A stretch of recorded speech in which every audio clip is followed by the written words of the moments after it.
Mi nombre es Pastora, estudiante en la Cátedra Institución del Proceso Penal, bajo la dirección del profesor, el abogado Marco Fernández.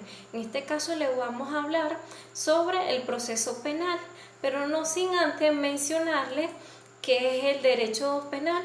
Según el autor Ricardo Núñez, él nos las define como una rama del derecho público que regula la potestad punitiva del Estado, asociando a hechos estrictamente determinados por la ley como un presupuesto, una pena, una medida de seguridad o corrección como consecuencia.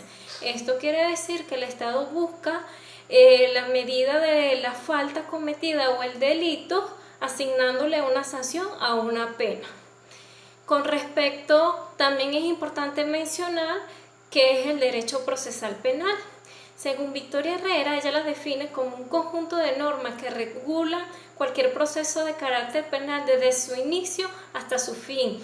La actividad de los jueces y la ley de fondo de la sentencia tiene como función investigar, identificar y sancionar en qué caso se ha requerido las conductas que contienen los delitos, evaluando las circunstancias.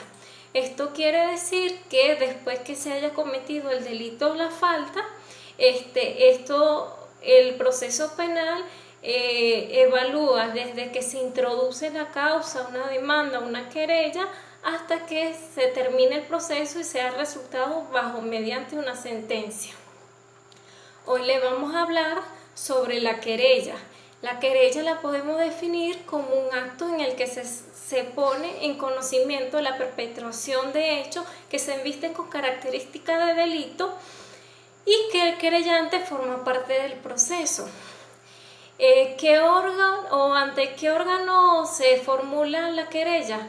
Bueno, son los órganos jurisdiccionales, es decir, solamente ante un juez.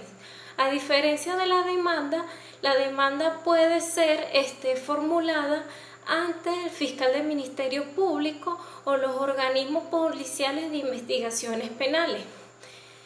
Con respecto a los sujetos de la querella, según el artículo 274 del Código Orgánico Procesal Penal, esta nos habla que la puede introducir la persona natural o jurídica que tenga calidad de víctima, podrá presentar la querella. A diferencia de la denuncia, la querella es un derecho, es decir, se puede demandar personas involucradas a la víctima del querellante, es decir, puede ser un cónyuge, puede ser un familiar ascendiente o descendiente, o simplemente puede ser un médico que le haya hecho un servicio, mala praxis, o un abogado, o un caso conexo a ese. En cambio, la denuncia puede ser, la persona puede demandar, pero está tipificado en la ley y es de obligatoriedad, y puedes denunciar a una persona desconocida y que no haya sido víctima.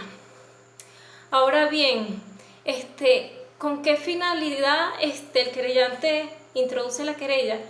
Es decir, con el fin de una declaración de voluntad, ejerce la acción penal constituyéndose parte que le corresponde en el proceso. Es decir, además de formular la demanda, él puede posteriormente participar en la diligencia de las investigaciones penales, es decir, que se involucran dentro del proceso, que ya es parte del proceso.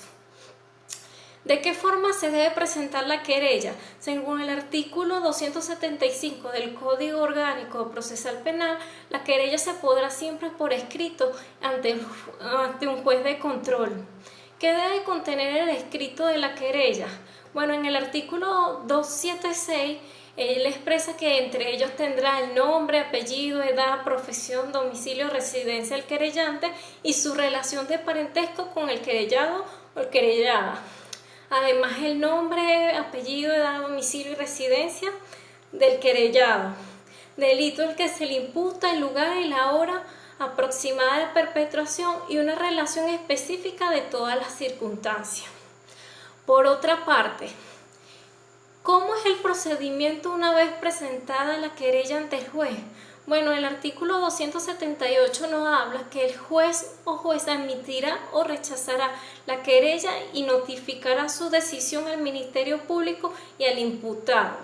Es decir, ¿cuáles son las causas o los elementos que puedan afectar la admisibilidad de la querella? Bueno, hay dos tipos de elementos. Entre ellos tenemos los elementos materiales y los elementos formales. Los elementos materiales son aquellos que están integrados por el contenido que en su objeto y la manifestación de voluntad del querellante, esa relación circunstanciada del hecho punible cometido bajo la manifestación de su voluntad que se admite a la querella presentada. Es decir, este es el caso de la forma de la víctima, en que ocurrieron los hechos como tal.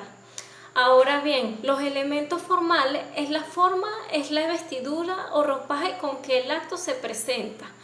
Es decir, que la forma en que es presentada ante el juez, que lo dice la ley, que es solamente escrita. La admisibilidad del mismo de estos elementos dice que el juez, cualquier incumplimiento de los elementos formales puede subsanarse o completarse a los próximos 3 días. En cambio, el incumplimiento de un elemento material puede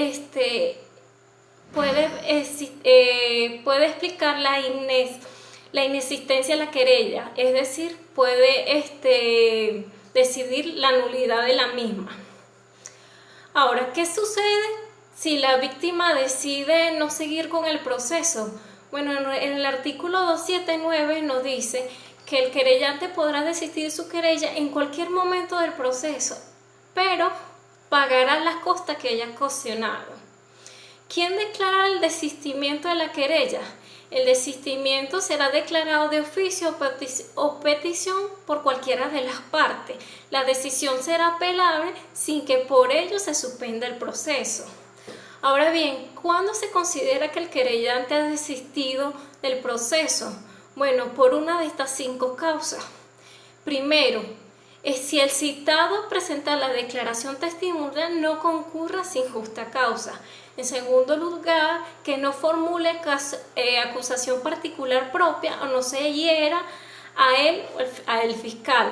Tercero, no asista a la audiencia preliminar sin justa causa. Cuarto, no ofrezca prueba para fundar su acusación particular propia. Y por último, no concurra al juicio o sea ausente del lugar donde se esté efectuando la autorización del tribunal.